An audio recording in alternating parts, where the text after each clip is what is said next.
अब ऐसे काम चलेगा नहीं।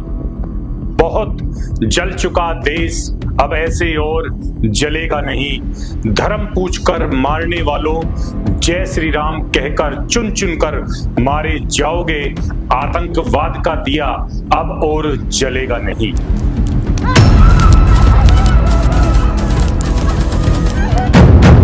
यह किसी युद्ध के दौरान सेना के पराक्रम के बारूद की गूंज नहीं है, बल्कि आतंकवाद के द्वारा नीचता का परिचय देते हुए निहत्थे बेगुनाह इंसानों पर 22 अप्रैल 2025 को कश्मीर में पहलगांव में चलाई गई गोलियों की आवाज है।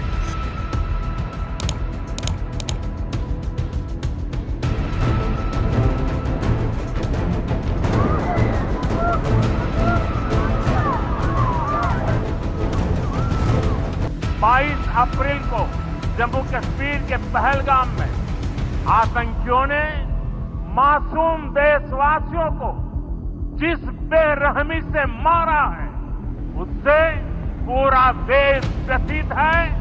कोटि कोटि देशवासी दुखी हैं।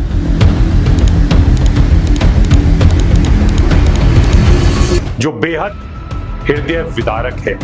25 लोगों की हत्या कर दी गई, धर्म पूछा गया, कलमा पढ़ने को कहा गया, कपड़े तक उतरवाए गए, खतना देखा गया हिंदू है या मुस्लिम। जिसके मुख से भी हिंदू निकला, कनपट्टी पर गोली दाग दी गई। इससे पहले भी आतंकवाद की ऐसी करतूतें होती आई हैं। 26/11 मुंबई आतंकवाद का हमला, जिसमें 166 लोगों की जान चली गई थी साथियों। 2019 में पुलवामा अटैक और अब पहलगाम में इस आत्मघाती आतंकी अटैक की विश्व के देश घोर निंदा कर रहे हैं। जापान, इजराइल और जॉर्डन किंग और अन्य देशों के प्रधानमंत्री फोन कर माननीय प्रधानमंत्री जी से इस विषय में गहन चर्चा कर रहे हैं। आतंकवाद विश्व के अनेकों देशों में पनप रहा है। सभी प्रभावित देश अपने अपने तरीके से निपटने का प्रयास कर रहे हैं। भारत देश में आतंकवाद का फन कुचला जा रहा, तंत्र ने फिर आमजन को डस लिया। यह अत्यंत विचारणीय विषय है साथियों कि आतंकवाद का बार बार घिनौना रूप कश्मीर में ही क्यों देखने को मिलता है। साफ है, पड़ोसी पाकिस्तान विभाजन के बाद भी छटपटा रहा है।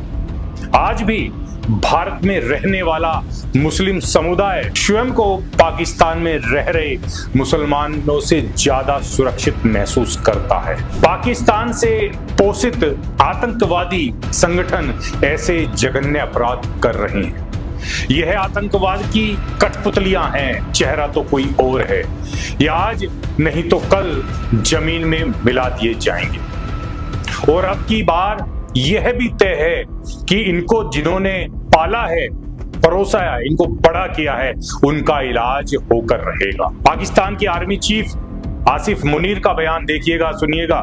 इस घटना के कुछ दिन पहले इस्लामाबाद में उन्होंने इस घटना से मेल खाता हुआ बयान दिखता है। पाकिस्तान जो है, जो कि पाकिस्तान की डेस्टिनी है, ठीक है, जो कि पाकिस्तान के माथे का झूमर है। तुम 1500 बंदे कहोगे कि जी हम इसको ले जाएंगे, तुम्हारी अगली 10 नस्लें भी नहीं लेके जा सकती। हिंदू और मुसलमान भाइयों के बीच में बड़ी गहरी खाई खोदने का कार्य उनका बयान कर रहा है। जम्मू कश्मीर के पूर्व डीजीपी एसपी वैद ने आर्मी चीफ के बयान पर कहा कि ये कोई नॉर्मल टेररिस्ट नहीं है, ये पाकिस्तान आर्मी एसएसजी के लोग हैं। वो टेररिस्टों का बेस बना के अंदर आए हुए हैं। उनके पास M4 राइफल है अमेरिका की, और ये सारा बेसिकली वो इसको एस्केलेट करना चाहते हैं कि 370 के बाद जो हालात नॉर्मल हुए हैं उसको हम उस नैरेटिव को। यह स्पष्ट दिखाई पड़ता है कि आतंकवाद के तार कहां से कहां तक जुड़े हुए हैं।